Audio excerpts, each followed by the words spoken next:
தைரியம் இருந்துச்சுன்னா இப்ப நான் சவாலாவே சொல்றேங்கண்ணா. சரிங்களா? முருகனுடைய கோயில்ல நீங்க அந்த வார்த்தை சொன்னீங்கல்ல, வெடிகுண்டு உண்டியல்ல போட்டா ஏத்துவீங்க, திறன் இருந்துச்சுன்னா போட்டு பாருங்க பார்க்கலாம்.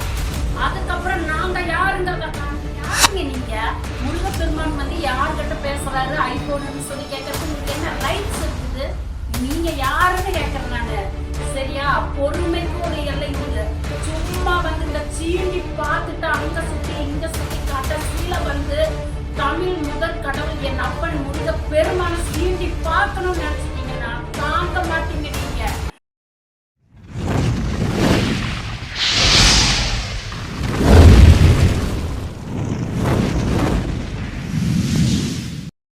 வணக்கம்.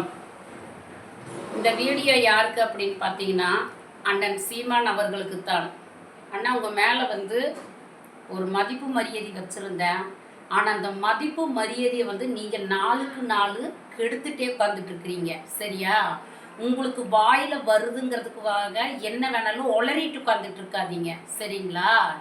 என்ன அர்த்தத்தில் பேசிட்டு உட்காந்துட்டு இருக்கிறீங்க? நான் கேட்குறேன், பொறுமைக்கு ஒரு எல்லை இருக்குது. சரியா? இப்பவும் நான் சொல்றேன், வருண் எஸ்பி அவர்கள் சொன்னது வந்து 100க்கு 100 உண்மை. உங்க கட்சி வந்து கண்காணிக்கப்பட வேண்டிய கட்சி தான். சரிங்களா? இதைய நான் எதுக்கு சொல்றேன் அப்படின்னா, இன்னைக்கு நீங்க வந்து ஒரு பேட்டி கொடுத்துருக்குறீங்க. அந்த பேட்டியில என்ன கொடுத்துருக்குறீங்க? முருகன் வந்து முருகனுடைய கோவில்ல ஒரு பக்தருடைய ஐபோன் வந்து உண்டியல்ல விழுந்துருச்சு. அந்த உண்டியல்ல வந்து விழுந்த ஐபோன் வந்து முருகன் யார்கிட்ட பேசுறாரு அப்படின்னு சொல்லி பேசியிருக்கிறீங்க.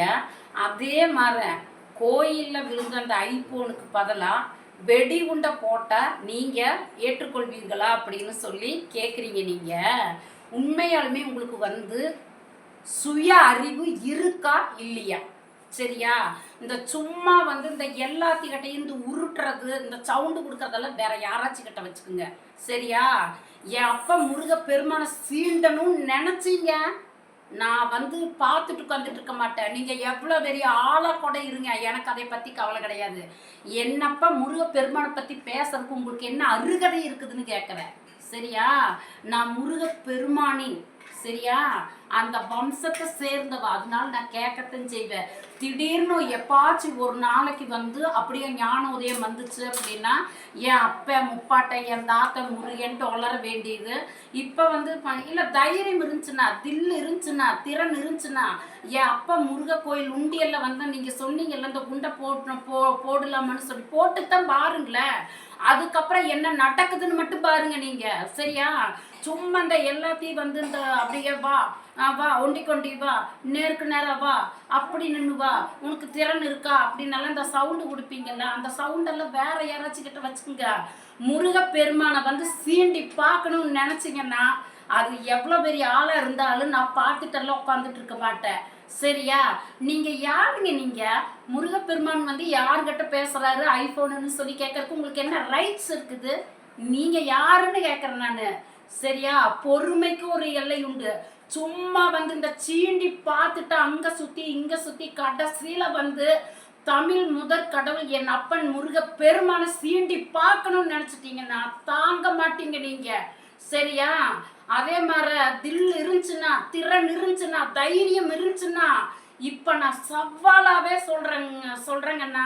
சரிங்களா? முருகனுடைய கோயில்ல நீங்க அந்த வார்த்தை சொன்னீங்கல்ல, வெடிகுண்டு உண்டியல்ல போட்டா ஏத்துக்குவீங்க, திறன் இருந்துச்சுன்னா போட்டு பாருங்க பார்க்கலாம். அதுக்கப்புறம் நாங்க யாருங்கிறத காட்டுறோம். நாங்க சும்மா வாயில வருதுங்கிறதுக்காக பேட்டி கொடுக்குறங்கிற பேர்ல வந்து உளறிட்டு இருக்காதீங்க. இந்த உளறலை இதோட நிப்பாட்டிக்கிங்க. முருக பெருமானை எங்காச்சும் சீண்டி பார்த்தீங்க அவ்வளவுதான், தாங்க மாட்டீங்க அப்புறம் நீங்க. நன்றி, வணக்கம். வெற்றிவேல் முருகனுக்கு அரோகரா.